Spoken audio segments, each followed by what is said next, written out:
exactly yesterday. For instance, after 2 o'clock panels yesterday, we kind of see there is some kind of debate about the relevancy of maritime, in the rhetoric of the government of Indonesia, for instance. But of course, maritime has a wide range of aspects that still need to be, discussed. So we have Rizal Sukma with us, and also Professor Cheng Chue Quick. So this keynote speaker panel will be moderated by Pak Philip J. Fremonte, the Dean of our Faculty of Social Sciences. So yeah, without further ado, just welcome them to the stage.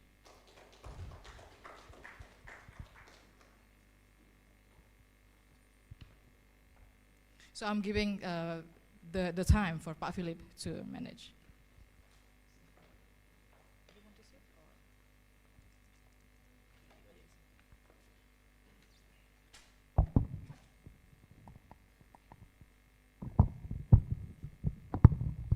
Okay. Thank you, Ibu Dr. Nia Deliana. Very good morning to everyone. Assalamualaikum warahmatullahi wabarakatuh. And also very good morning for those of you who are following this panel through our YouTube channel.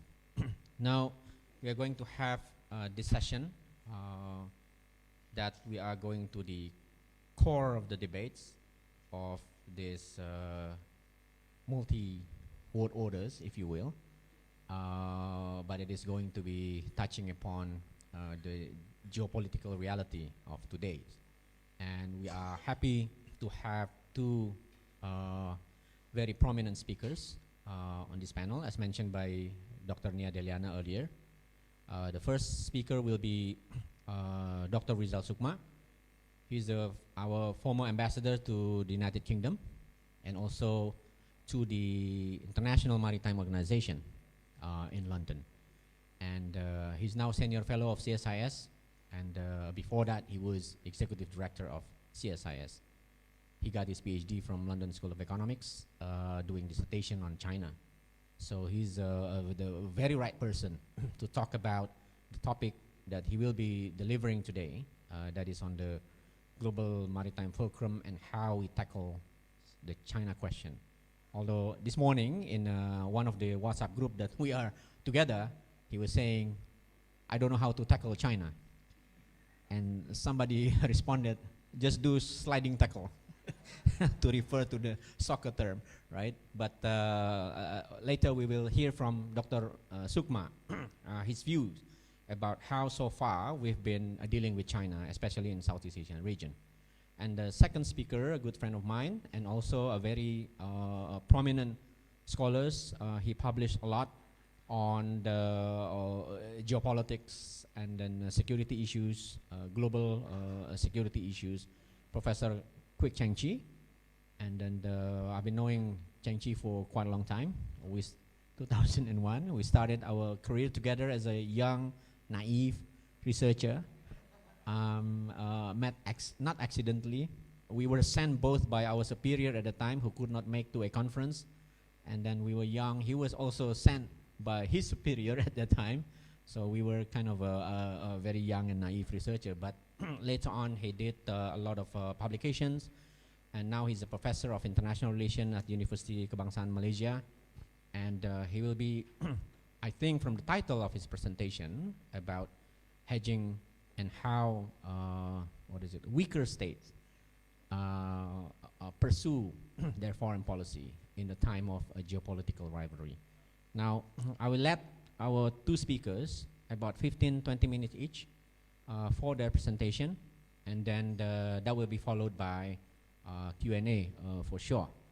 And I hope friends at the podium up there, if there is question from YouTube channel, please relay the question to me so I can pass on to the two speakers here. And we will have time until 11:30, if I'm not mistaken. And then it will be followed by lunch to all of us. Bang Rizal, the floor is yours.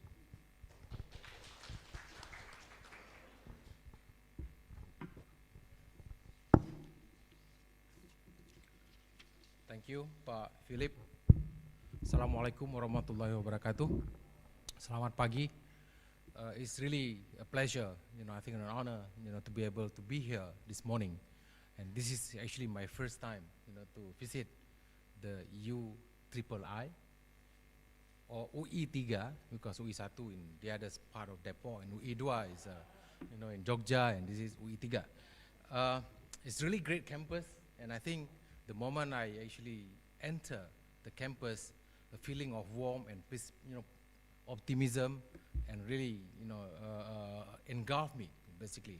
And I think Professor Quick, should agree with that. Otherwise, you're not going to be invited by Pak Philip again, in the next event. Well, anyway, thank you for the invitation, Pak Dekan, and the topic is actually, make me think a lot, especially when you put two concepts together. One is the global maritime fulcrum, and then, tackling, the question of China questions. So, and how to link the two. And this is not easy. So I will try to address both, and then try to look at, whether, is there a connection somewhere in between these two key questions that Philip, raised. So the first question that I think I need to address is really, is the global maritime fulcrum a strategy to tackle the China questions? That's, because, in a way, I was quite, familiar with the way the concept was conceived and also evolved in 2014, and also the context within which the concept was formulated at the time. I can say that the idea of the global maritime fulcrum is basically a manifestation of the necessity to rethink Indonesia's strategic position in the context of two great strategic changes in world politics, especially in the Indo-Pacific. So number one, there is this, power shift. That's, I think, Professor Quick later on can elaborate, what it means. Power shift, that we talk about power shift or power transition a lot in this region. Basically, we talk about the rise of China and also the relative decline, at least, actual or perceived, of the United States, and also the rise of the rest and other powers, in the Indo-Pacific. So it's basically the first great change that we are witnessing in this region is the shift of the center of geopolitical and geoeconomic gravity, from west to east. That, I think, the first great, strategic change that we are facing as we enter the 21st century. The second strategic change is, as we're moving, from one center of gravity to the other, and then we found ourselves in the early, in the first decades of the 21st century, in the great power competition. So this great power competition is not only between the United States and China, but also among other major powers. So we do understand that the problematic of the relationship between China and Japan, and then India and China, and all other major powers, in the region. But the US-China competition is the most salient element in this era, characterized by the return of power politics. So what is the nature of that competition? I think it's been, characterized by the pursuit of primacy, and also the quest, for influence, among the great powers, with a very clear maritime rivalry as a key characteristic of that competition. So it changed the nature of and the value of the sea. The sea was used to, be understood in the context of its economic values. We talk about, probably those who study the maritime, issues understand that we talk about, how the sea become like the bloodline of international trade, in the sea, and in terms of like, the resources that, help the economy, gas and so on. But, now is that value of the sea and the economic value of the sea, which basically recognize this as public goods, is beginning to change into a strategic one. So now we talk about, this security dilemma, and then the need to control the sea. So the changing value and nature of the sea, from the economics, which is also a positive sum, which allow countries to cooperate, into the strategic one, which is basically zero sum, in which, one country become primacy will, of course, undermine other countries as well. So that's, I think, the second context, of this idea of the GMF, the Global Maritime Fulcrum. And these two key characteristics of the world, in the first decade of the 21st century, 2000, up to 2014, it's actually reinforced the importance of the two oceans, the Indian Ocean and the Pacific Ocean. A new reality suddenly emerged, at least conceptually, with the strategic linkages, between the two oceans. So we cannot say that what happens in the Indian Ocean will have no impact whatsoever on the Pacific Ocean, and also vice versa. So actually what happened in the Pacific Ocean also have implication, on the Indian Ocean. So in other words, the two oceans becomes a single geopolitical and geoeconomic unit. So hence the utility of the concept of Indo-Pacific. So Indo-Pacific actually captures, that, strategic reality. It really, bring together, the two, what I call the strategic mandala or strategic arena, into one, because countries need to really devise, a coherent strategy and approach in dealing with the security challenges coming from the merging of the two oceans and the growing importance of the two oceans, for the future of the region. And Indonesia is very aware, of that growing importance of the maritime domain for the future prosperity and stability of the region. So in addition to the fact that great powers competition is taking place in the maritime domain, Indo-Pacific is also characterized by a number of unresolved territorial disputes and the growing competition over access to maritime-based resources. So in Indonesia and in also ASEAN is at the center of the ongoing, strategic transformation and security conundrum that we are facing in the region. So Indonesia and ASEAN as well is in between these two strategic oceans, where the quest for influence among great powers will be fought. So therefore, our biggest challenge for Indonesia now is no longer mendayung di antara karang, is no longer rowing between the two reefs, but I think we can term it now as the berlayar di dua samudra. It's basically sailing in the two strategic oceans. So then, we can ask ourselves, how should we position ourselves and respond to that ongoing dynamic, around us?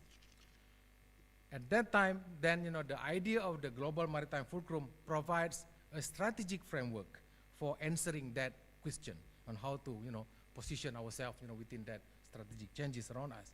It provides a conceptual framework for strategic repositioning, as declared by President Jokowi, that Indonesia will put forward our identity as a maritime nation and an archipelagic state.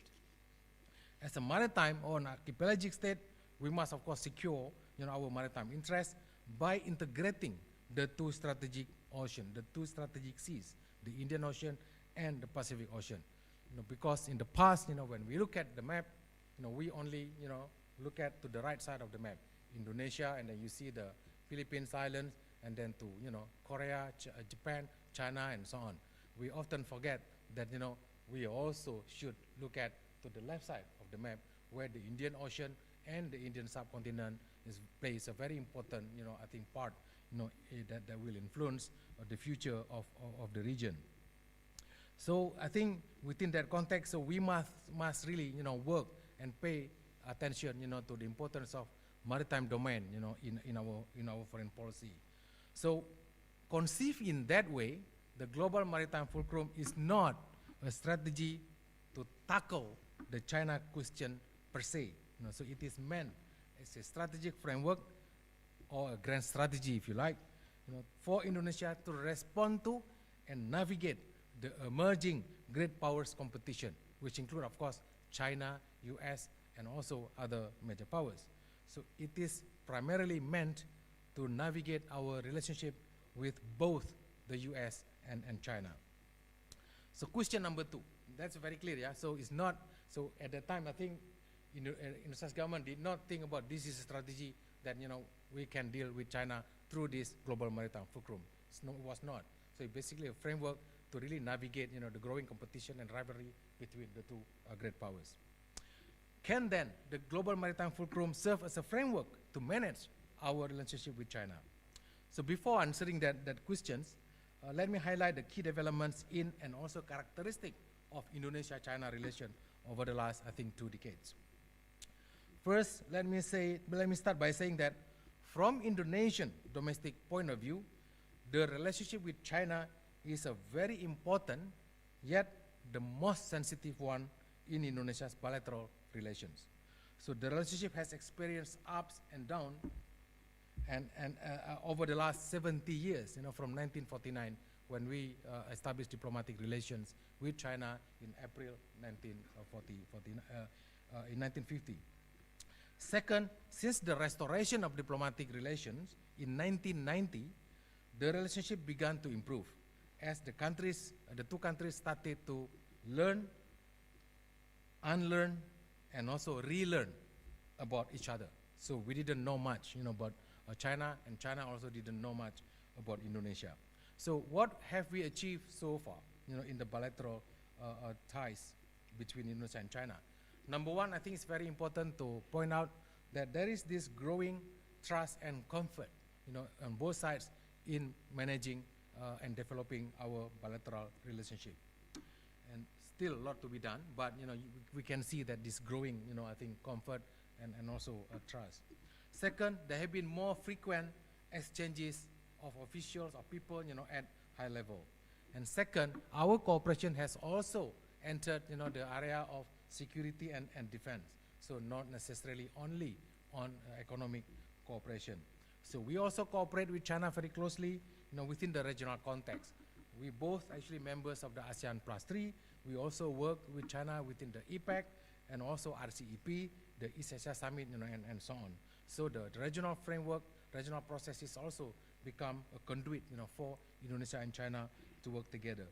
And the fifth point in our bilateral relation, trade and investment, actually, you know, the numbers continue to go up.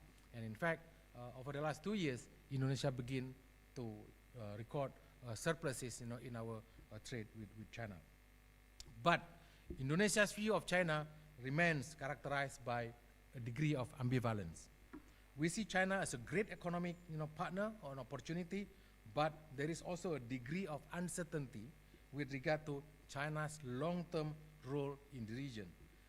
There is a concern that Indonesia is becoming too reliant on China. So at present, we try to align our interests and agendas with those of China's. In this context, some elements of the GMF might fit very well with the China's Belt and Road Initiative, or even the Maritime Silk Road Initiative. So we therefore can say that, you know, the global maritime fulcrum ideas of framework provide a framework for bilateral cooperation between Indonesia and China. If anyone who's, you know, read what is GMF is all about, probably you still remember the 5 pillars of the global maritime fulcrum. And I think if we use that 5 pillars, especially in the development of the maritime infrastructure, then, you know, it can really help, you know, Indonesia and China, you know, to work on this together. So, but at strategic level, the question remains: how do Southeast Asian states tackle not necessarily the China questions, but more importantly, the problem of great power competition? So, for one, Southeast Asian states would do well if we can maintain strategic autonomy, individually or collectively, but this is not an easy thing to do in the face of strategic rivalry. So in some cases, the temptation or the strategic imperative to choose would be hard to resist. So I think some countries will go into this debate, you know, about choosing China or the US, you know, if the rivalry, if the competition between China and the US becomes the strategic rivalry. And it is also becoming clear that Southeast Asia will become the central arena for great power competition. It is in ASEAN's ultimate strategic interest to ensure that ASEAN remains united and jealously guards its strategic autonomy. ASEAN should make it very clear to both US and China that we don't like Pax Americana and we also don't like Pax Sinica. So in fact, it is not in the interest of anyone to have this region dominated by one hegemonic power.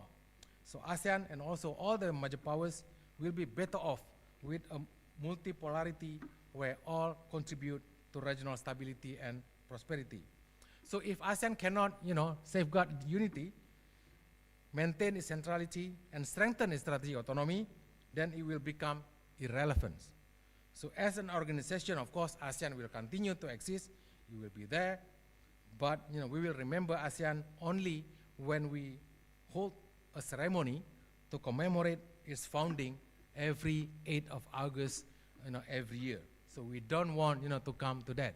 So hopefully, ASEAN will not be a memory like the non-aligned movement. But in theory, this is my concluding points, there are other options, as well, for Southeast Asian state. It can be strategy of balancing, it can be bandwagoning, it can be hedging, or fence sitting. So these are, I think the area of expertise of Professor Quick. So, over to you, Professor Quick. Ask him, don't ask me what is strategy. Thank you, Bang Rizal. Now over to you, Professor Quick Chengji. Pak Rizal already provide you some platform to launch your talk about the strategic options for smaller states, especially in Southeast Asia. Floor is yours. Terima kasih, Pak Phillips. Selamat pagi. Good morning to everyone. It's such a pleasure to be here today, joining this group of distinguished panelists, and also I have a chance to meet with you all. And in fact, I would like to make a confession that I have been a big fan of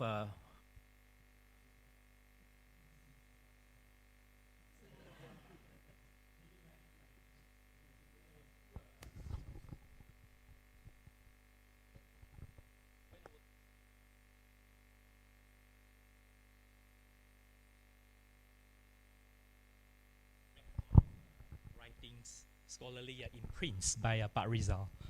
So it's such a pleasure that I have this opportunity to speak after him right here, right now. And coincidentally, this is actually perhaps the third time we were in the same panel over the last few weeks or few months, after Canberra and also Singapore, and then now here.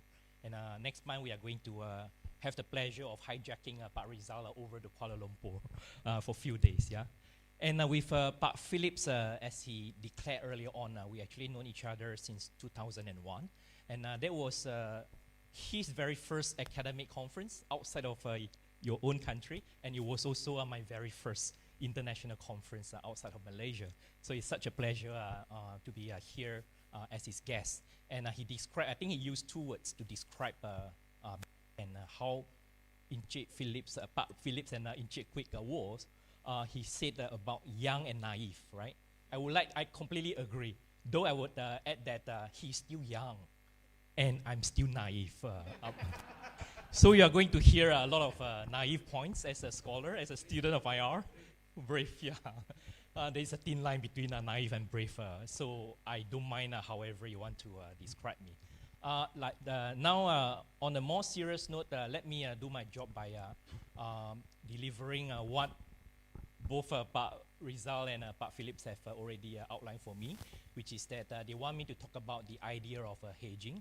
And let me clarify that for the next, I think, 20 minutes or so, what I intend to do is just to present 3 points. Yeah, I'm going to talk about 3 aspects of the idea of hedging in the current context of great power competition, primarily from a non-big powers perspective. And the 3 points of hedging that I would like to share are very simple and straightforward. It's about what, about how, and about why. So I'm going to talk about what is hedging, how countries in Southeast Asia and perhaps beyond pursue hedging, and why we continue to persist on hedging, despite the fact that the ground is shifting and the space is shrinking as US and China intensify the competition with a crowded big power involvement in and out of Asia. So I would do that, and the primarily objective is really to underscore a very important, I thought, policy line. Of course, I'm an academic, but I think as in the case of all IR students, I would always think that students of IR, we cannot put aside the policy relevancy. Yeah. So I think the policy relevancy that by talking about the what, how, and why of hedging is primarily one for this conference, for this context, which is to underscore that multi-layered partnerships, ASEAN-centered multi-layered partnership is the main policy thrust for all of us in Southeast Asia and also all our partners in and out of Asia. And the reasons are embedded in the what, how, and why of hedging. So with that context, let me cover the first point. What is hedging? And I learned from my great teachers and mentors that sometimes we want to define what X is. The first point to say is what X is not, right? So what is hedging about? Let's begin by what hedging is not. Hedging is not balancing. Hedging is not bandwagoning. In the current context, balancing means that you side with US and also the so-called like-minded nation against China. Bandwagoning means that in the context, you side with China for benefits or for other reasons. Hedging is not balancing, it's not bandwagoning, for the reason that hedging is not about siding with anyone. The moment you side with someone, anyone, you are not hedging. That's the first distinction that we need to make. And hedging is also quite different from the typical or passive neutrality or passive non-alignment. Hedging has to be active. If you just sit down there or stand wherever you are and then you declare to yourself, to your neighbors, to the whole, you are non-alignment and you do nothing, passive, that is not hedging. Hedging means that you need to cultivate actively lots of options, not burn the bridge, so on and so forth. Yeah. So with that context, I think we are in a better position in talking about how and why countries in Southeast Asia hedge. So the how issue, how countries hedge, how do we know some countries either in Southeast Asia or beyond are hedging? There are three indicators about the how issue. You see the three indicators, then you know that that country is hedging. Even though more often than not, they won't declare. That is something unique about hedging as a policy and policy approach. All policies have to be announced in one way or another, communicated. But hedging is a policy without pronouncement. No hedgers will tell and declare that, hey, we are hedging. That would defeat the purpose. It would increase the risk rather than decrease the risk. So no hedgers will declare they are hedging. Hedging is a policy without pronouncement. But when you see these three indicators, you know that they are hedging. Number one is about impartiality, right? You are not taking sides. Avoid taking sides. So impartiality. But as I said, it has to be an active one. Passive impartiality is not hedging. First element, first indicator of how is about active impartiality. We need to not only declare, we need to also prove we are actively cultivating the image and also the policy stance that we are not taking sides in whatever way. So that is the first indicator. Related, second indicator is about diversification. If you put all your eggs in one basket, that is not hedging. Hedging is about diversifying. And not just diversifying economic interactions and partnerships. You are diversifying actively and inclusively on your development and also strategic linkages as much as possible, depending on the options that you have. So in addition to active impartiality, you also need to have inclusive diversification. So if you are just diversifying your linkages, partnerships within one camp, rather than in both camps or all camps, you are not hedging. Yeah. So the two elements of hedging let me repeat, important points must be repeated, right? So active impartiality, inclusive diversification. And the third one, and I always think that it is the most important one, but overlooked one, is that it's about prudent offsetting. You need to offset. Why? Hedging fundamentally is about offsetting the risk. It's a very thing that I think Pak Rizal early on emphasized so much about the issue of uncertainty. And what does it mean by uncertainty?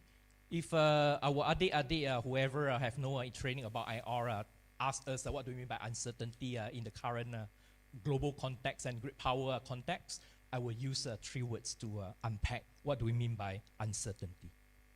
That is, just in case, right? You will never know. We use those all the time. What if? Just in case. You will never know what will happen, right? But Rizal highlighted the just in case thing, right? If China's long-term intention, it's turning from assertive into aggressive, that's certainly one risk of uncertainty. But to Southeast Asia, we see also a broader spectrum of risks. In addition to the China question, there are also many other just in case and what if, right? We are also worried that what if the next economic financial crisis take place? We remember 1997, 1998. I know many of you are very young. Perhaps you were born after that. But many of us, we remember there was a big, big issue. It was a big economic crisis turned into political crisis, so on and so forth, right? So the list of risk and threat and possible dangers a long one and keep increasing.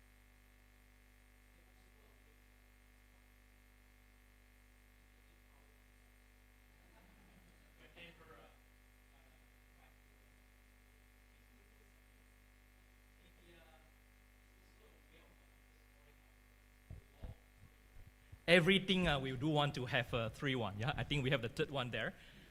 And that's exactly the uncertainty that we talk about, right? However you desire, right? You desire that the mic will work very well throughout, at least during your presentation. You see things might happen, right? Technical, it's not, things happen. So we talk about what if or just in case China turns from assertive into a more aggressive. That is certainly one risk, maybe a top of many countries' risk. And then we are also worried about other possible consequences that might be other risks. Some would say that just in case, what if, right? US reduce, not retreat, reduce its commitment to the region. What if 2024 we are going to see the different leader or the same leader at some point or another? And what if Trumpism comes back? What if other big powers, second-tier powers, activism are not strong enough to constitute a credible balance of power? So all these possible risks are in the mind of smaller countries or non-great powers or even beyond. You look at European countries' interaction between US and China, you know that it is not just Southeast Asia. It is not just non-big powers in Southeast Asia who are thinking about the what-if, just-in-case issues. Even powerful European countries are thinking along the line. So the prudent offset, because of those uncertainty, prudent offset means that whenever you are moving into one direction, enhancing your cooperation with one big power, you need to offset this with another direction. Hence, you see, for example, Vietnam. Over the last few years, because of the growing threat perception about China, they have been partnering, enhancing defense partnership with United States, the former enemy. But at the same time, they offset this direction using party-to-party linkages with Communist China to show, underscore the message to China that, yes, we are increasing our defense partnership with the United States, but it doesn't mean that we are taking sides. It doesn't mean that we are going against you. The evidence, 2019 Defense White Paper of Vietnam, people would underscore the message that the 4 no's and also 1 heads. That was a Vietnamese indicator of countries, rational countries for ages, try to offset risk over the other. Examples vary. I think perhaps during the Q&A we can describe and also identify more examples of prudent offset. So 3 indicators: active impartiality, inclusive diversification, and finally prudent offsetting, yeah? Prudent offset. So you need to defer to a power, but also defy a power at the same time. I think Southeast Asia are very good in that aspect, right? It's in our DNA. It's in our DNA to do things concurrently. Because of our plurality and diversity within and outside of national boundaries across Southeast Asia, it is in our DNA that we hardly see anything about either or choices. It's always spectrum. So we can collaborate, engage China's Belt and Road, not completely, but partially, selectively. At the same time, we welcome and take part actively in US IPEF. For us, why should we choose one over the other, right? We go concurrently. But again, we do this, that's keyword, right? We do this at the same time, selectively and partially. Why is that? Complete defiance. You keep saying no. Run the risk of suspicion and even confrontation or hostility. And complete deference. You keep saying yes. Will run the risk of getting dependent and subservient. So to avoid this kind of risk, you need to do both. Sometimes quietly, sometimes publicly, but in all cases, you do it partially and selectively, which underscore the prudent offset that I tried to explain. So finally, the final point is why. So why we continue to do this? I think many of our friends outside of the region try to tell us that, wake up. We need to do something together among the like-minded nations before it is too late, right? I think we are not naive in the sense that we are not discounting any risk. But I think fundamentally in Southeast Asia, learning from history, this is a region which were the victims of centuries-long colonization, decades-long Cold War politics. I think we know what big power is. The current US-China rivalry is not the first, and it will not be the last. So historically and for structural reasons, we are non-big powers. Southeastern countries sense and we are sensitive about the danger that are coming. If we put all eggs in one basket over the other, even at this point of time, we would think that we will be entrapped into big power conflict. So entrapment, or the risk of entrapment, I think is a common denominator across Southeast Asia, that let's not take sides unless it is necessary. At the moment, Southeast Asian countries is that we are not reaching that point yet, and hopefully we are not reaching that point. So what countries in Southeast Asia are doing is one of, as I said, multi-layered partnerships.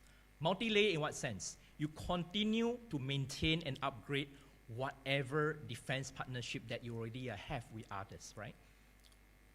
And most of us, except Philippines and Thailand, in the alliance formula.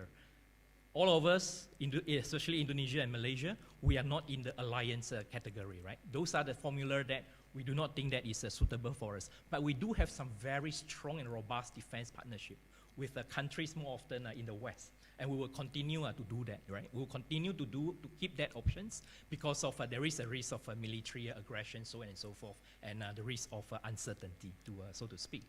But at the same time, we continue to increase investment in diplomatic options, in development options, and in multiple layer options through bilateral, minilateral, and multilateral way. For us, again, we don't have to choose between bilateral, minilateral, or multilateral. We can always do it concurrently. And that will be the spirit of a multi-layered partnership, in the sense that we are all reaching a stage where we will continue to use ASEAN and ASEAN-led mechanism. However limited and ineffective at times it can be, but we know that without ASEAN, we will be in bigger problem. So ASEAN and ASEAN-centered platforms and mechanism is the core of the multi-layered partnerships that you are already seeing it happening. And all countries, depending on their threat perception and domestic needs and development needs, they are increasing more layers one after another. For example, Indonesia, over the last few years, you have developed the so-called 2+2 mechanism with Australia and with Japan, if I remember correctly. So those are things that ASEAN countries are quietly adding layers of partnership, depending on your needs, depending on your degree of convergence of interest with the partners in and also outside of Asia, right? And this is just one example. You do know that Vietnam, Philippines, Malaysia, and many other countries, we are also developing more layers of partnerships without declaring anyone as an enemy and all that, because for us, that will be self-fulfilling prophecy. So why we are still insisting to hedge, even though we know that hedging might not last forever, nothing lasts forever. Even though we know that hedging is not perfect, it's not panacea, right? Panacea means what? You have one magic thing, it solves all the problems. I think our conclusion is that there is no such thing in real life, right? So hedging is only the second next best option. There are problems. It will not last forever. It has its own set of inadequacies, but under the current situation, it is still a much better option than balancing, complete balancing. Still a much better option than complete or pure bandwagoning, and it is much better option than passive neutrality. So with that, let me stop my presentation and look forward to more questions from you. Thank you. Thank you. I think we have two sharp presentations and thoughtful examination of what's been going on, especially in our part of the world, Southeast Asia, but also at the question about this China-US rivalry. Pak Rizal reminded us about the coming center of conflict that would be maritime base, and then he already gives us a sneak peek probably for his next book on sailing between two oceans.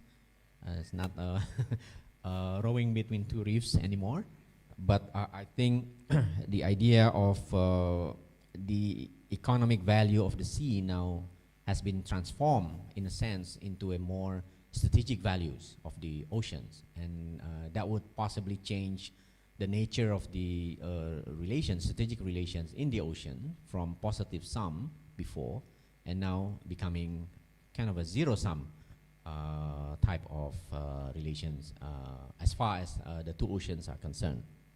And Pak Rizal, I think also encouraged us. I've been saying this to my colleagues at the Faculty of Social Sciences that we need to invest time to study more on the Indian Ocean part, because the Pacific part has been studied more by many institutions, think tanks, I think in Southeast Asia. But rarely we see institutions, academic institutions, think tanks, research institutions pay more attention into the Indian Ocean and the Southeast Asian, South Asian continents and North Africa. That's exactly what we are doing here at the Faculty of Social Sciences. And because the value of the oceans will increase significantly in terms of relations. And Professor Quick, like Pak Rizal, has always been very sharp. And then the idea of hedging and the multi-layered partnership, I do have questions on that, but I'll let the students and audience to throw in their questions, and then Professor Quick might change later. But let me throw in my question, so maybe you can think it over. That is, would multi-layered partnership requires coordination among smaller states? And that's because if we are doing multi-layered partnership, that requires, I think, number one, diplomatic prowess. Or not these countries have that kind of a diplomatic ability, and then the type of leadership necessary to maintain and to all these efforts and so on. But that's another question. Let us open the floor for Q&A. Now I see a lot of hands up. All right, let's take them all. But please be short and crisp so that we can accommodate more questions. So the gentleman with a tie, Gastia, no, Dharma, right? From Ritsumeikan University, if I'm not mistaken. And then Sarini at the back, Nizar and Ararat. Let us start with Dharma. Do we have microphone? Because audience from YouTube might not be able to hear you. Here, yeah. Oh, I also see earlier. You also, yes, Pak Dharma, and Professor Abu Bakar Ba. So we have 6. That's all right. Thanks for the opportunity. If I may, I have one question each for both speakers. I'm just gonna make it short. Pak Rizal, you're the architect of the GMF, and considering what you see right now, well, you are the so-called chief architect of the GMF. But considering what you see right now, the way that the GMF has been implemented by the administration, where do you think it can be improved? Or actually, where did it go wrong? From, you said it was supposed to be a strategic framework for engagement for great powers, but now it seems to be muddled. It seems to have lost purpose. So what went wrong, in your opinion? And for Professor Quick, I would like to further talk about the multi-layered partnership. In terms of ASEAN, how would you see like the more multi-layer partnership develop? Is it about increasing the amount of cooperation, or is it increasing the scope of cooperation? Is it about deepening cooperation for partnerships? In what way would multi-layered partnerships develop? Those are my questions. Thank you. Thank you. 2 nice, crisp questions. Sarini? Assalamualaikum warahmatullahi wabarakatuh. Thank you for this opportunity and the insightful presentation from both the speaker. My question belongs to the 2 speaker. The first is for Pak Rizal Sukma. Does the independent and active foreign policy that underlines Indonesia have to implement the hedging strategy to maintain the dynamic situation in Indo-Pacific? And my second question is Pak Quick said that hedging is the second best way to maintain the region. Does the hedging is the best way for Indonesia as the influence countries in the Southeast Asia and to implement hedging, and how if Indonesia implement the other strategy rather than hedging? Thank you. Thank you. Nizar? Okay. So let's do the 3 first, and then we continue with the other 3. Yes, Nizar. Okay, thank you so much, Pak. So my question is for Pak Rizal first. According to your explanation about global maritime Fulcrum has become our national role conception, right, in Jokowi's era. And I believe that in this strategic framework, Indonesia can be the rising power in Southeast Asia for particularly. My question is, people usually ask this question: can China rise peacefully? But my question is, can Indonesia rise peacefully? Because if we see our identity, if we perceive our identity, we are a peaceful country. That's totally different with China, right? Can Indonesia rise peacefully? Of course, that's my question. And for Mr. Chang, maybe you're not really discussed about this in your presentation, but I'm sure maybe you can answer my question. According to ASEAN has that kind of a forum, what we call as ASEAN Regional Forum. In your opinion, to what extent this kind of forum, ASEAN Regional Forum, can contribute or has a role in mediating the conflict that already exists among the members? That's all my question. Thank you so much. I think we have 3 great questions. I'll ask Dr. Rizal Sukma to respond first. I think you got the question. Well, thank you. These are 3 great but difficult questions, especially question from Dharma. Well, I feel like I'm being, on trial. Well, so let me refresh our memory basically on the 5 pillars of the global maritime fulcrum idea. This is given by Pak Jokowi in the speech when he launched the idea at the East Asia summit in Myanmar in 2014.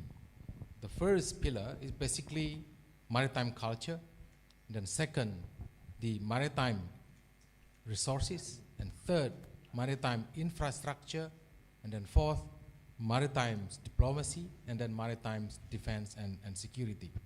So I think the question is that, well, this is basically a framework, for not only Indonesia's foreign policy, but also for Indonesia's, approach to a development as a whole, right? So he wants to emphasize the importance of the maritime dimension in, Indonesia's, development from now on, to the onward.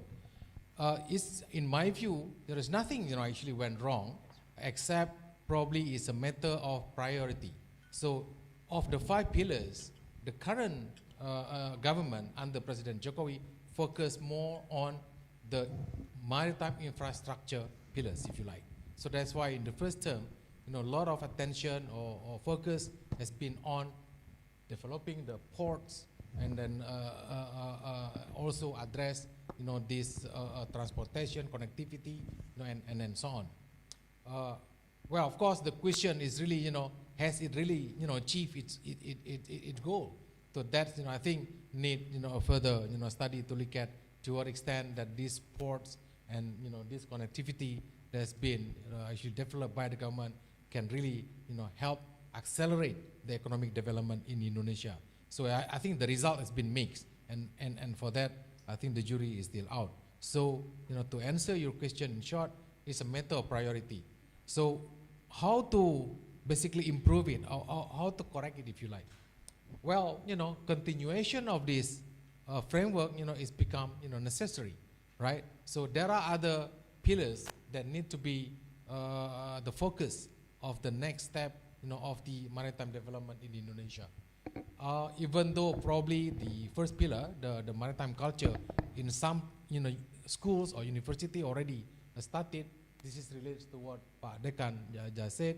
So I think, we need to have a more coherent program from the elementary school up to the university, which will help, any Indonesian citizen to really understand the true identity of Indonesia as a maritime, state.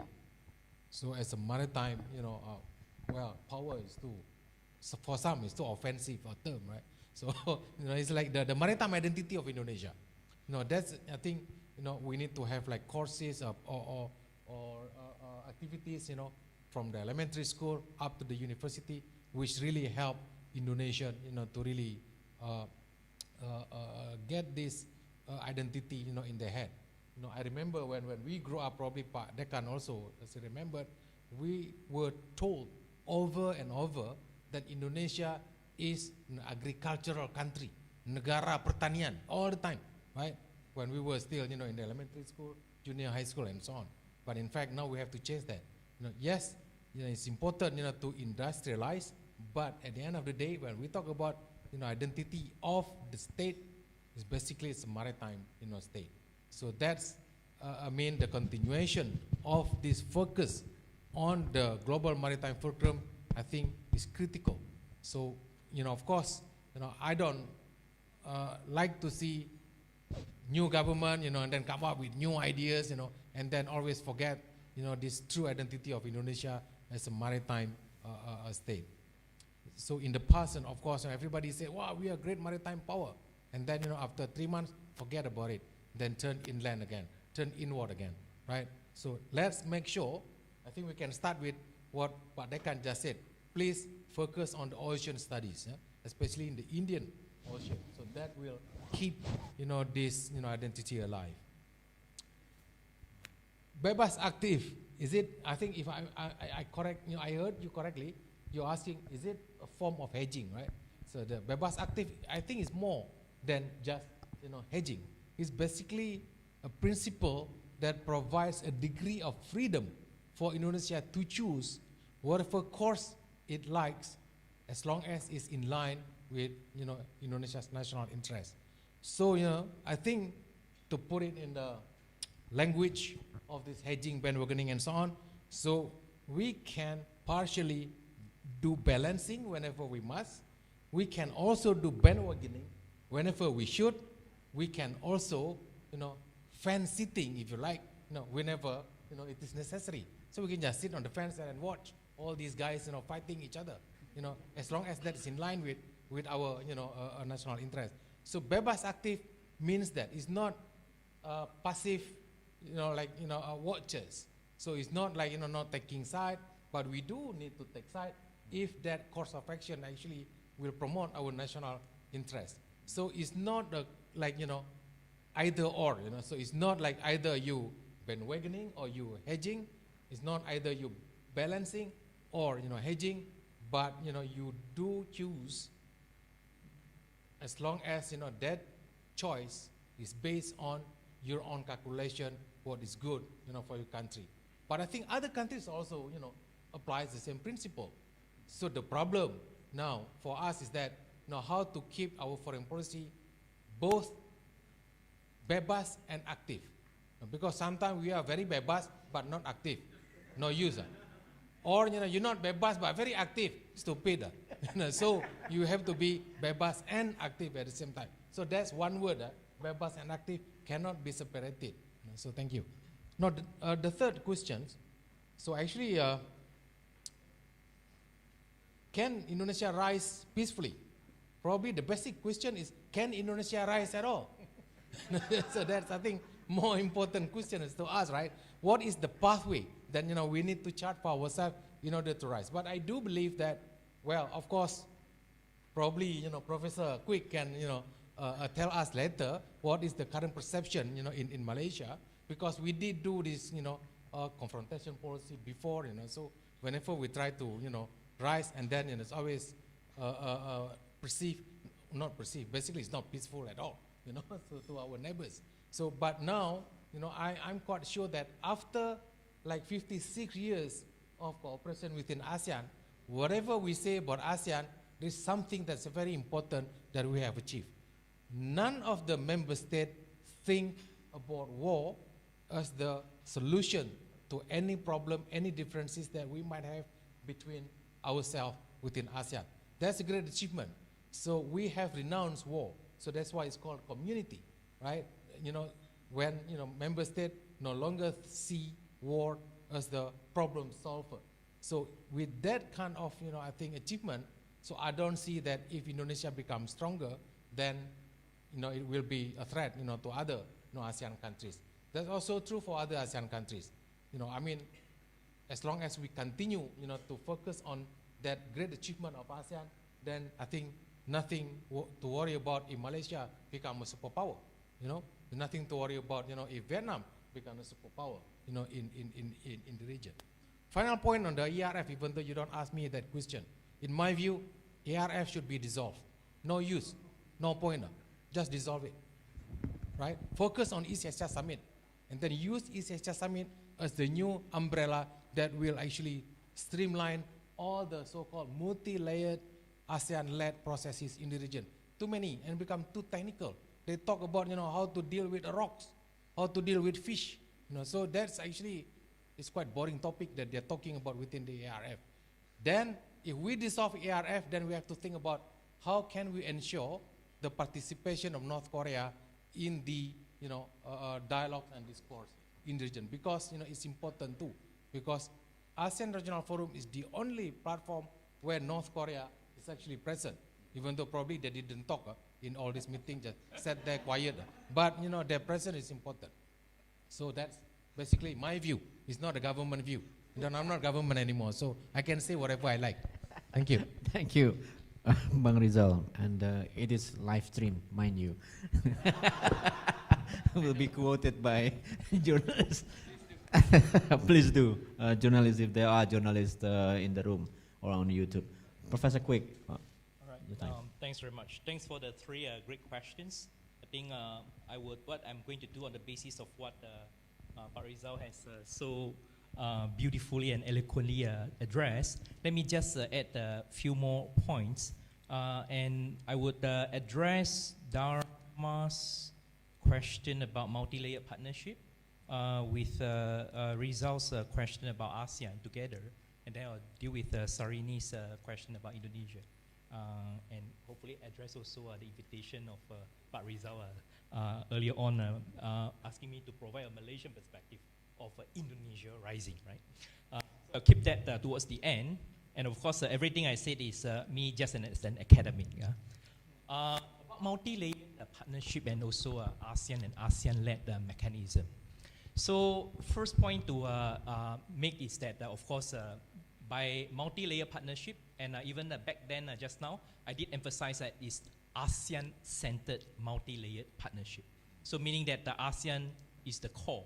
We provide the kind of anchoring platform, multi-layered concentric circles for partners within East Asia, within Asia Pacific, and even the wider Indo-Pacific to come together, collaborate selectively. So that's point number one.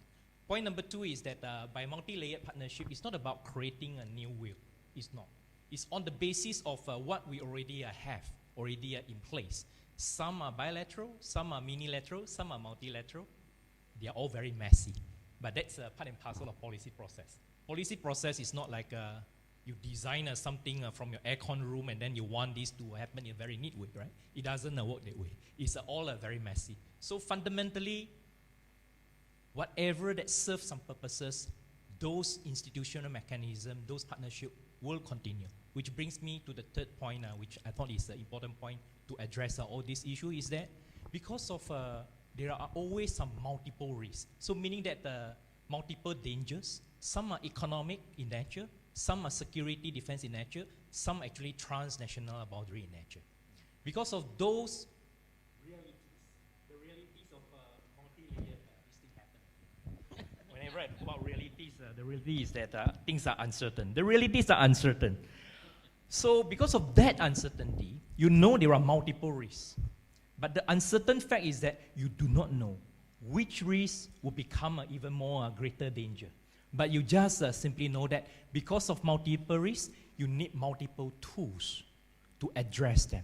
Because you would never know which tool that at the moment may be second tier or not even your primary might upgrade and enhance in a greater way because of there are greater convergence. So at the moment, multi-layered partnership fit into the very challenging and messy situation where when you look around, right, the reality, the real world, you see not only a China challenge, you also see many other challenges. And you do know that from our history and all that, I think Southeast Asia have come to the impression that we cannot say no to big power when they want to come in and collaborate and all that. But we also know that big powers are part and parcel of problems, but they are part and parcel of solution. So the kind of approach, multi-layer approach, will give and also provide some space for countries of like-minded in certain way to collaborate, so on and so forth. Which brings me to the Indonesia issue. What Pak Rizal mentioned, I love that it's more than hedging. So I think great minds think alike. And by here, great minds, I'm referring to Ibu Dewi. Ibu Dewi, actually a few months ago, has an article, all right, in Pacific Review. And the title that she used was Hedging Plus. And Pak Rizal mentioned more than hedging, right? So I guess Indonesia, if I interpret correctly, Indonesian elite's perception about hedging is that it's already in place. It has been there. But you need to have new elements, plus, for various reasons. Because the risks are getting more and more multifaceted. Big power relationship getting more and more uncertain. And therefore, having more is better than having less. So I do hope those address the key issues. And then the final issue of how the rest of Southeast Asia see the big brothers, or I would say almost inevitable rise. We would like to think that it's not a matter of whether, but it's a matter of when and how, and most importantly, how it affects us, right? And just in many other things in life, you know that those reality, rise and fall of big powers or big neighbors will always be there. But we are more nervous when it is neighbors, We say that you can choose friends, you can choose partners, you cannot choose neighbors. And what will happen within a neighbor's territory, which leader come and go, you will never know. So Pak Rizal was very frank by highlighting about confrontasi, right? So I guess policy observers in our generation will remember that. Not that we were born in that era, but we do remember that. So it shows that neighbors, we look at each other, we know that we are all in the neighborhood community, that there will always be some problems and challenges and disagreement, but they are very much at the core of the solutions. And that is only to be expected. I think Southeast Asia has a very high level of tolerance and acceptance of, there are always two sides of anything, right? With a rising Indonesia, great news. You got a bigger market. We don't have to go too far, right? And it will bring in many other developmental benefits and all that. And with development benefits, it comes with political benefits. Because of elites in the region, not just Malaysian elite, but also others, we are rely on performance legitimacy. So greater market, more prosperous Indonesia, great news. And we can also have more people-to-people connectivity, which is already ongoing, but much should be done. But at the same time, right, it's not all one-sided benefits. You also worry that how will a stronger Indonesia treat us, as we are not doing very well increasingly. So I think many Malaysians, we are quite happy and all that, might not think about this issue, but minority who are focusing on the regional issues, we are quietly perhaps also a bit, I won't say nervous, but there are some also quiet anxiety whether or not our current cordial and increasingly good partnership will continue, right? So I think the solution, of course, is that we need to have even more connectivity in many sense. So the recent trip by President Jokowi to Malaysia and solving a long-standing issue of the maritime issues is a great achievement. It shows that the countries of Serumpun should work together even closer. And my last point is that I think at the moment, universities and think tanks, we are not doing enough. Despite the close proximity and close neighborhoods, and also some say that one kin, two nations, right? Serumpun. And we take for granted the relationship. We think that we know each other very well, but you look at university, you look at think tanks, right? We don't actually have a concentration of program on the other side. I can't think of Malaysian experts on Indonesia other than say Farishno and a few others. Right?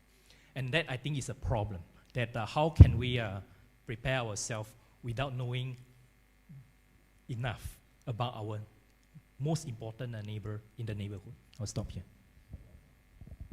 Thank you, great. Now we continue with the second round. Earlier already raised hand Ararat, Ibu Dila, and then at the back Saima, and then the Hazrat from Faculty of Education. Microphone please to Ararat. Please introduce yourself. Thank you for this interesting discussion. I'm Ararat Kostanian, a PhD student, Faculty of Social Sciences from Armenia. It's interesting because the topic we are talking about, multi-world order, to what extent, as long as hedging and non-alignment is a strategy, but in what extent can be, for example, created world order if we can say South Asianism? Because what I'm thinking today in multipolar world that we are facing, regionalism is becoming more fact. If we look to the Russian ideology that has been created as Eurasianism, if we look at China, for example, the Asian order, they put Confucianism is becoming more evident rather than socialism in their order.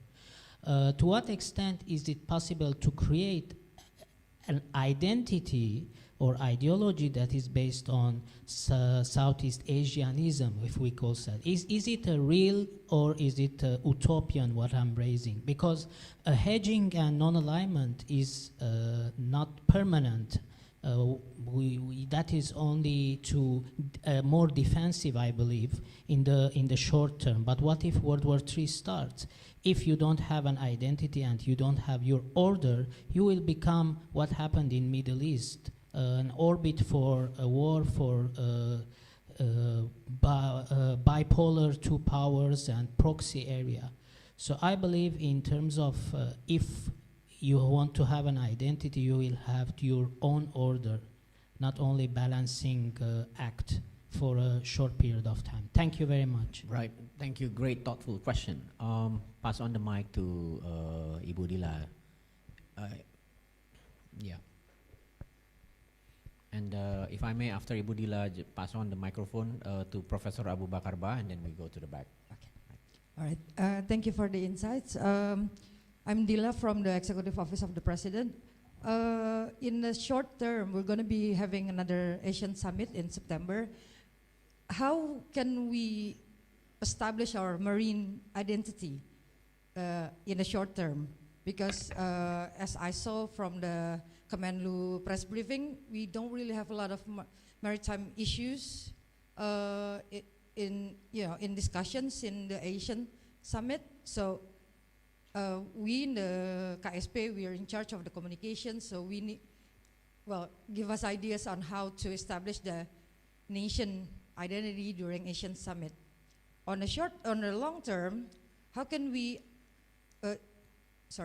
have we had the maritime identity within RPGP? I know Bappenas is doing it, so are we doing something about that? Because we had 10 years of saying poros maritim, but is it in the RPJP to ensure continuity? My third question is the whole hedging, especially hedging plus, is very dynamic, right? Mas Philip said something about leadership and stuff like that. I know it's very hard to orchestrate anything within this government.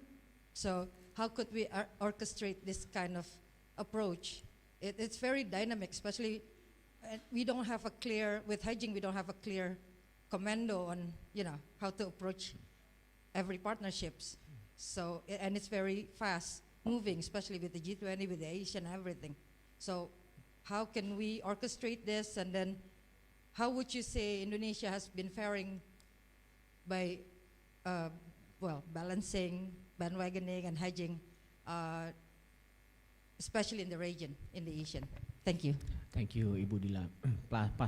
Hamad, pass on the microphone to Professor Abu Bakar Ba before we go to the questions from the back. Thank you very much.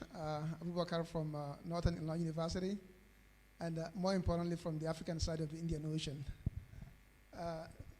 So I guess the first point on hedging, which I find to be very insightful and interesting. If you can speak to, the connection between hedging and leverage. In other words, how does leverage, or how does increasing leverage deals with hedging?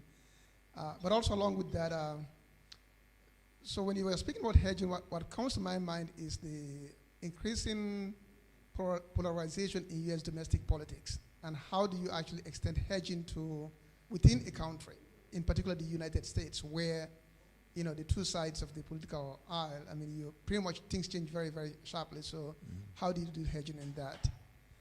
And the last question here on the maritime power. So as you were speaking, I think the first thing that came to my mind is when you talk of maritime power, I think of militarization and military power. So the question is, can you speak a little bit of how Indonesia can enhance its maritime identity and leverage? And what will that mean for militarization, or, in a sense, expansion into military capabilities? Thank you. Thank you, Dr. Ba. And then Saima at the back.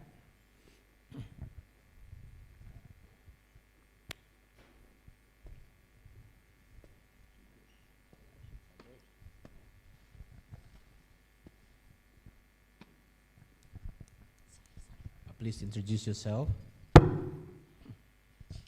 Hello, my name is Saima, and I am social sciences student.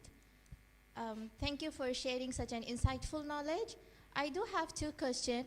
My first question is, let's consider that in a hypothetical scenario where the global maritime fulcrum is fully realized, how might the Southeast Asian nations redefine their national identities and cultural narratives based on their maritime heritage? And my second question is, if Southeast Asian countries were to establish an alternative regional trade route that bypass China's maritime dominance, how could they leverage the emerging technologies? The emerging technologies like blockchain and artificial intelligence to create a seamless and secure network. Thank you. Thank you. Hazrat? Thank you so much. My name is Hazrat. My question is particularly from Professor Quick. He mentioned something while answering the questions before that, how they see if a stronger Indonesia. I just want him to elaborate on this, what he thinks. Isn't Indonesia stronger? Because as far as I can see, Indonesia is in a very stable state and has very good and friendly relation with almost every nation of the world. So thank you so much. Thank you. I think we have 5 great questions, and then I don't know how the 2 speakers will tackle the questions. I'll start now with I think Professor Quick, and then go to Pak Rizal later. There's element of surprises, right? You thought that you have a few minutes to think, but now you have it. Okay, let me, these are all 5 very good questions, and I was quite intrigued. They are more or less about identity, right?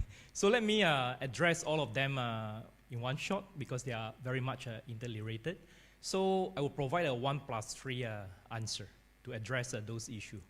First, the overarching theme is that when we talk about identity in Southeast Asia as a region, I think our identity, we have an identity of multiple identities.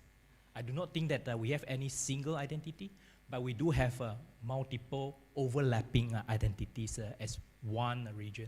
Despite the fact that you do see that the ascriptive attributes across all these countries are so different in terms of cultural, religious, and race and development and political system. We have all in Southeast Asia, but we do have some shared identity, overlapping identities, because of 3 factors that will not go away. They will continue, and those 3 factors sometimes can be sources of disagreement and problems. But more often than not, I do think that these 3 factors are the one that bind us together. Southeast Asia, despite all the diversity and differences, multiple overlapping identities, these 3 factors are the one that bind us together right now, 2023, 21st century, and I would like to think that it will continue for quite some time unless something unpredictable completely happen. So these 3 factors is number 1, shared vulnerabilities. Shared vulnerabilities, we are so vulnerable because of none of us at this point of time is really like a big power in the real sense of the word. We have a big country. Indonesia is a big brother. Vietnam is relatively big in the mainland Southeast Asia, but all of us, whatever the size of territory and population and so resources, we are all vulnerable in so many ways. Big power is certainly one big issue that will always be there, will continue. We know that from history, but it's not just about big powers, right? And it's not just about US and China, but even greater than that. And you do have a non-traditional security that will continue to pose security problems, transboundary and all that. And neighbors, Southeastern countries as a whole, we have that shared vulnerability that will bind us together. Which brings me to the second factor. That is a convergence of interests. With a shared vulnerability, which are about risk, right? Shared interest is shared benefits. It's not 1 + 1 equals to 2. More often we say that 1 + 1 more than 2. So we have 10. We should be multiplying a lot of effect. So shared interest means that ASEAN, we do realize that despite our differences and all that, but it doesn't matter. We do have a shared interest. If we don't hang together, we'll be hanging separately. It's only one dimension. The third and the final one is about the domestic needs. I think for all of Southeast Asian countries, regardless of, again, political systems and leadership inclination and all that, I do see some high level of pragmatism. Pragmatism across ASEAN countries, that domestic interests and domestic political interests defined as ruling elites of the day will come to the same conclusion that we need to work together, ASEAN as a group. Because of, without that, we are going to have all the problems multiplied. We are not going to able to pursue any convergent interests that we have, and we are going to suffer even more domestically. And we said all politics is local. For that domestic imperative, countries in Southeast Asia will come at the ASEAN platform to address all these shared vulnerability and also convergence interests that we talk about. And examples are plentiful. We probably won't have time for that. I'll pass back to Pak Rizal or Pak Phillips.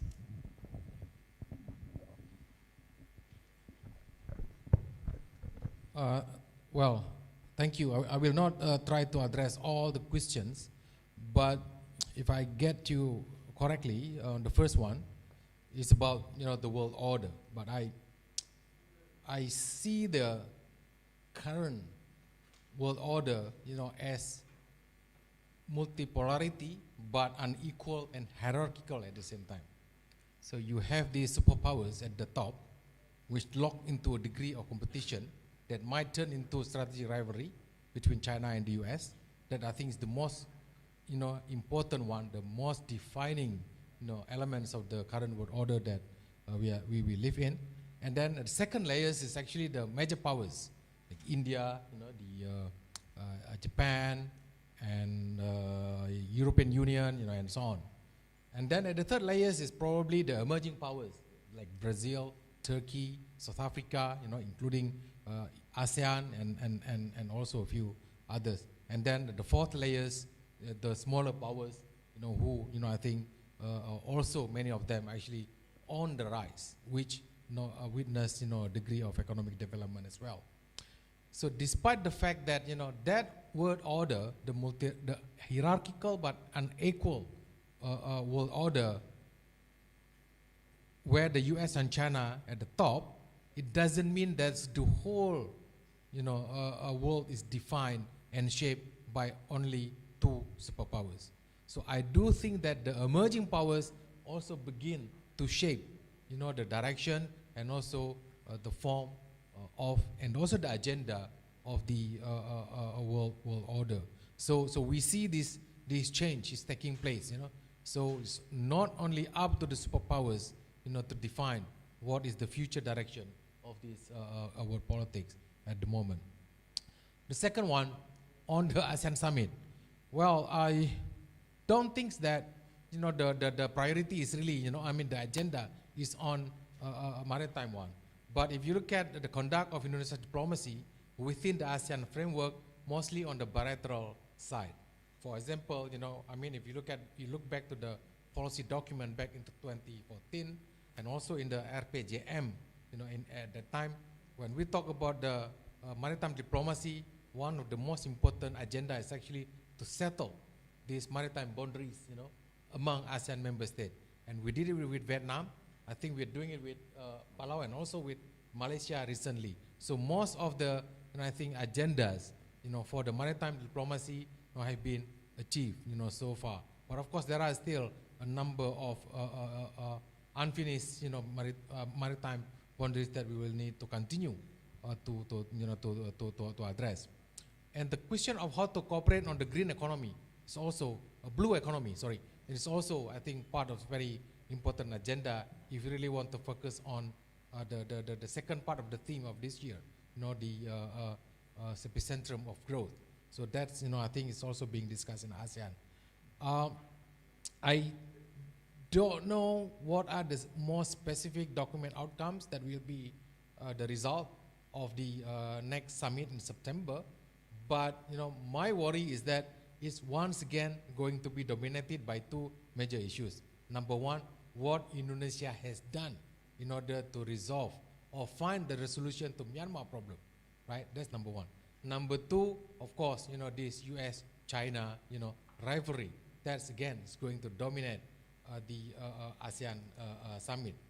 But there might be also the third, potentially, I think it's also a very not disturbing but challenging problem, if Russia's president participate in the East Asia Summit.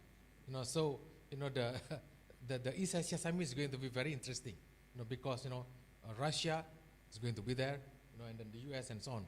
Whether we can be a good manager, of this East Asia Summit, I think that's also the challenge for the coming ASEAN and ASEAN related summits. I'm not involved in the drafting of the RPJP 2025 or 2045, but I know for sure that there has been this debate about what are the mechanisms to ensure that next government whoever is going to be the president will continue the development agenda of Indonesia basically, because RPJP and also RPJM is actually a law, right? So it's not exclusively owned by particular government, but it's actually each government will have the obligation to continue the master plan. And basically we do have that undang-undang or law that really outline the long-term development plan up to 2025. But the question is really the current RPJP, right, is still being discussed, and I heard that they plan to submit it to the parliament in July. So the question is, can it be done by October, before October next year? So next government will have the legal basis, to continue. If not, then there is no law that says that you cannot have completely new development agenda, and there is no law also that will say that you must continue what the previous governments already started. So that I think is something new in Indonesia's context, because in the past you do have this the GBHN passed before any new government actually come to start their term. But now, so we are running against the time in order to have that law on the RPJP, right, before October 2045. So I do hope personally also that we can actually complete it before the new government comes to power, and then it become the law, so that we do have mechanism and the basis for the continuation, including the importance of maritime dimension in our development. That's the only way, legally speaking, that we need to really work on. The third point is, how can Indonesia enhance its maritime identity? This is from Professor Bubakar, and I think we've been doing a number of activities in this regard. Number one, I think Indonesia has been always at the forefront of defending a rules-based maritime order, if you like, which means that UNCLOS is one thing that we keep, I think we keep speaking about, and then we keep asking African, including the US, to really subscribe to that. Well, US has not ratified it yet, but this is the only rules that can really define what sort of a maritime order that we are going to establish, within which Indonesia's identity as a maritime state, can be, I think, effectively enhanced. Second, there is also this maritime defense in the global maritime fulcrum idea, in which I think we have been doing this naval diplomacy a lot, in order to show that the Komodo joint exercise, and also the newly, I think, discussed ASEAN-wide armed forces joint exercise, and so on. So Indonesia basically taking the lead in order to have all these, maritime exercise, in order, to demonstrate and send a very strong message to the world that as a fulcrum, it's basically we see it our responsibility, to also, ensure the safety and the stability of the ocean around us. So that's, basically the meaning. I mean, if I'm, understanding correctly, fulcrum is basically the point of support, right? That's the fulcrum. You have that, and then you have the two oceans, on our soldiers. That's what we want to do, to ensure that, we continue to ensure the peace and stability. How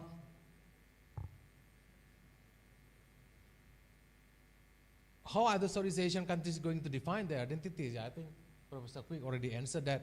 And even though most of Southeast Asia is divided into two groups, right? Mainland and then also maritime, Southeast Asia. You cannot force Laos to be a maritime country. So it's against Sunnatullah, right? The land law.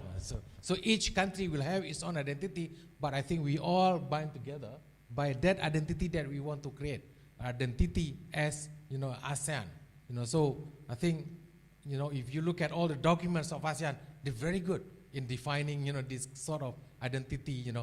What is the slogan? One identity, one community, one destiny.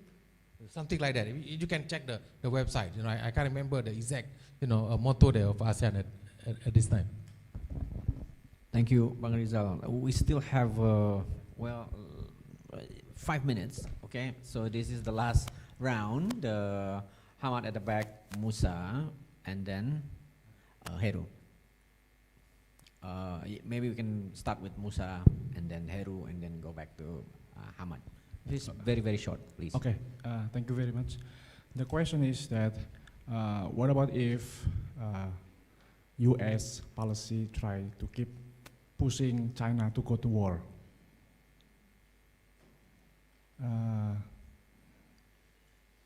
That's it. All right, thank you. Heru? Thank you, Pak Dekan.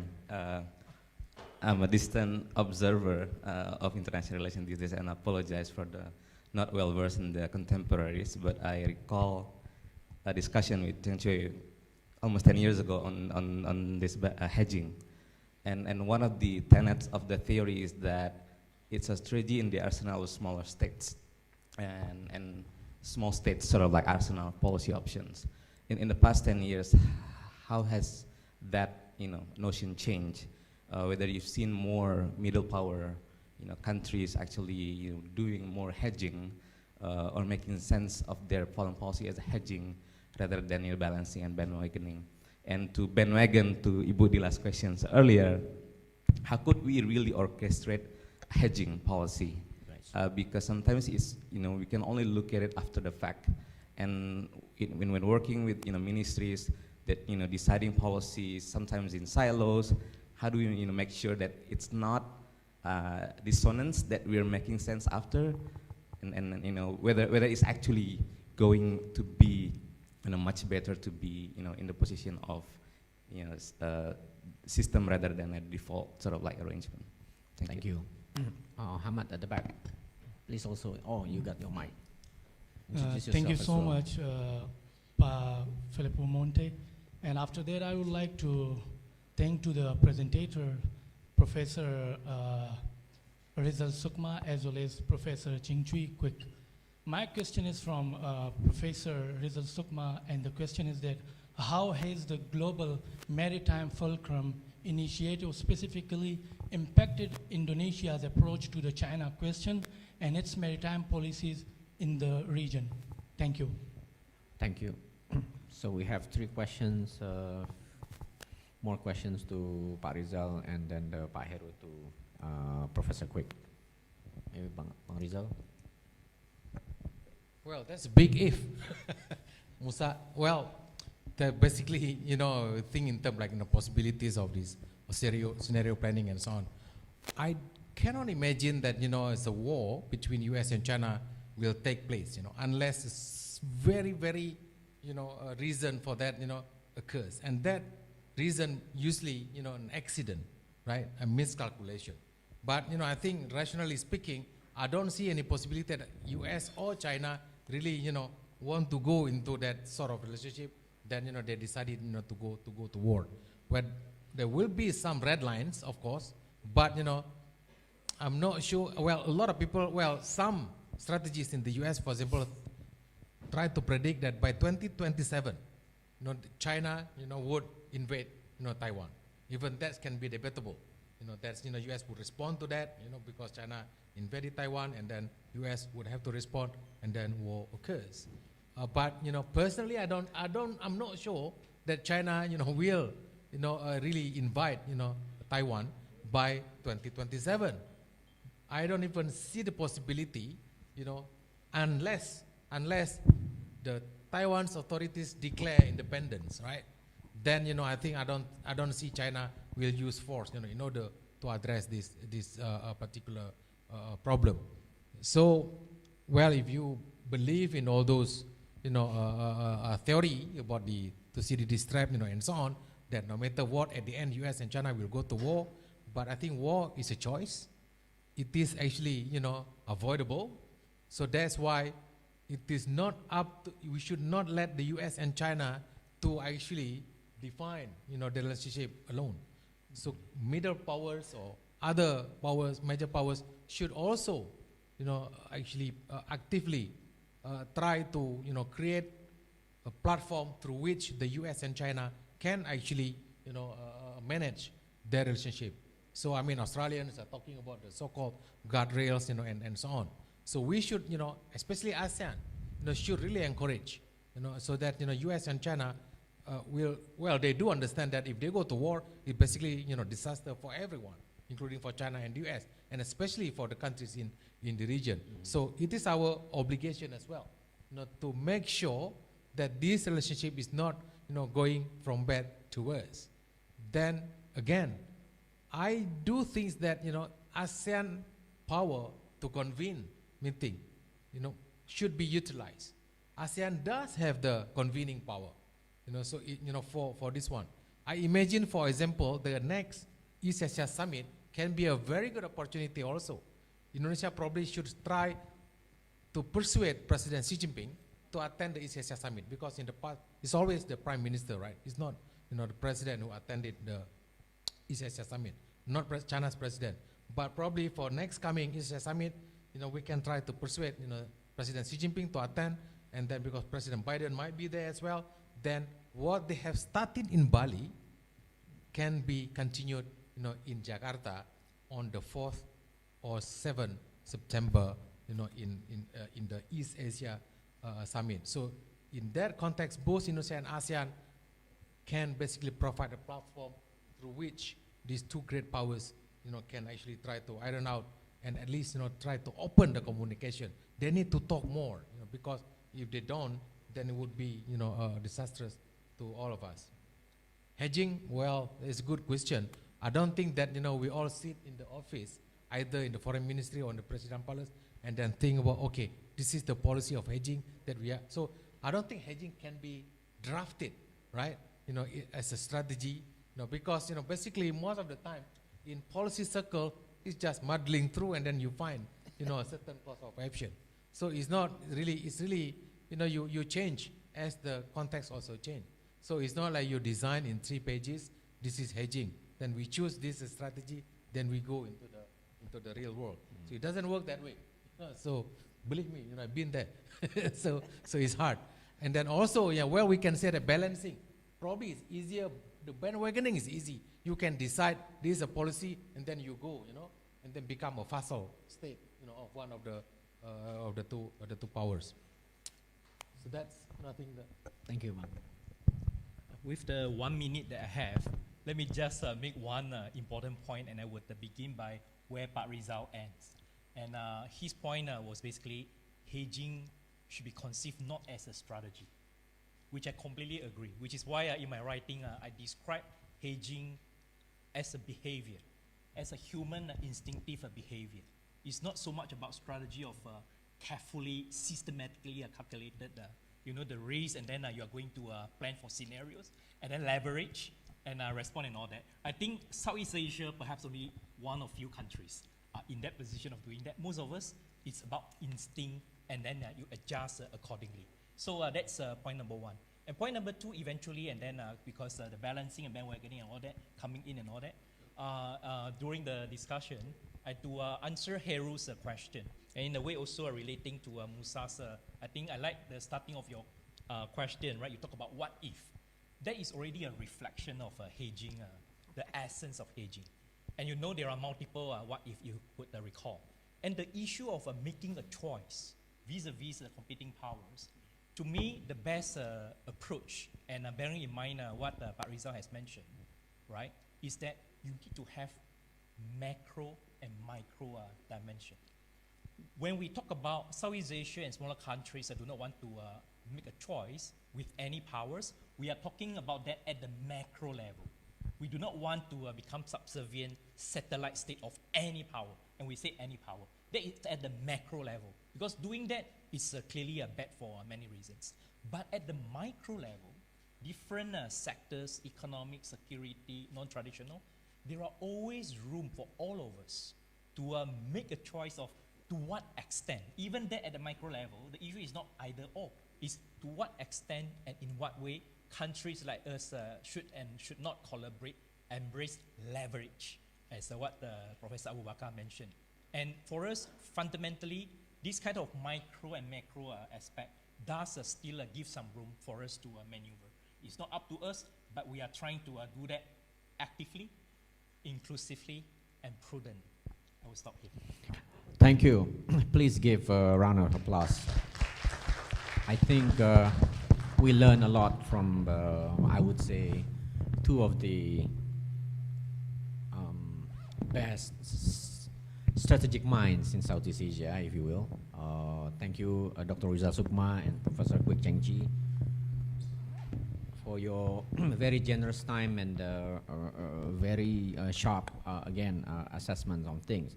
And I have to do this as a dean for academic purpose because we have students here. I think our IR students after this would go back to their syllabus of IR theory and looking through all the articles about the terms that have been used during the discussion, hedging, bandwagoning, and so on. And then there are a lot of questions about identity as well in international relations, organization, problem of coordination, and so on, rationalist explanation of war and other stuff. So I think today we've seen how theoretical works in many ways have been translated into policy relevance. Dr. Riza Sukma has been scholars and has been policymaker as well. So we could see, how the two worlds should not be separated. It's actually, as Pak Rizal started his presentation earlier, that the academia and policy making should all be connected, because in the end it's about how we make a better place, especially in Southeast Asia. Lastly, I think what's important, if we go back to our topics, multi-world order, I think it's clear from the two presentations and two speakers and from all of your questions, I think now we are convinced that our region should not be defined by the nature of the relationship between the US and China, because as Professor Kwek mentioned, there are a lot of areas and then there are a lot of roles that we can think of and that would bring especially peace and order in our part of the world. With that, I'd like to close this session. Everyone is invited for lunch, I think upstairs, right? And then please once again join me in thanking the two great speakers that we have today and your participation. Thank you.